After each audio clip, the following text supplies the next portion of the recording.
And judgement గురించి మాట్లాడుతున్నాం గాబట్టి, ఈ యొక్క ఎపిసోడ్‌లో ఇళయరాజా సార్, ఎస్‌పీబీ సార్ ఎపిసోడ్‌లో మీరొక పాటకి లేకుండానే ముందే జడ్జ్‌మెంట్ ఇచ్చి వెళ్లారు. 'కన్యాకుమారి' అనే పాటకి. మీరు ఆ రోజు ఏదో ఎక్కడికో వెళ్ళాలి అని ఆ పాట వినకముందే మీరు కామెంట్స్ ఇచ్చేసి వెళ్ళిపోయారు. అది ఎలాంటి కామెంట్ అయినా, ఒరిజినల్ సాంగ్ గురించైనా ఏదైనా గూడా జడ్జ్‌మెంట్ జడ్జ్‌మెంటే. సో, మీరు ఇలా చెప్పేసి వెళ్ళిపోయారు సాంగ్ వినకుండానే. సో, అదొకటి. అండ్ మీరు రీల్‌లో నేను పేర్లు మెన్షన్ చేశాను జెప్పారు. యెస్, నేను గాయత్రి అక్క, ఇంకా శ్రీధృతి పేరు మెన్షన్ చేశాను.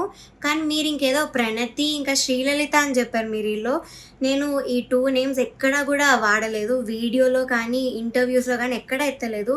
సో, మీరెక్కడి నుంచి విన్నారో, ఎవరి నుంచి విన్నారో తెలీదు మ్యామ్. నా వీడియో ఒక్కసారి చూడండి. నేను దానిలో చెప్పలేదు. ఈ పేర్లయితే అస్సలు ఎత్తలేదు.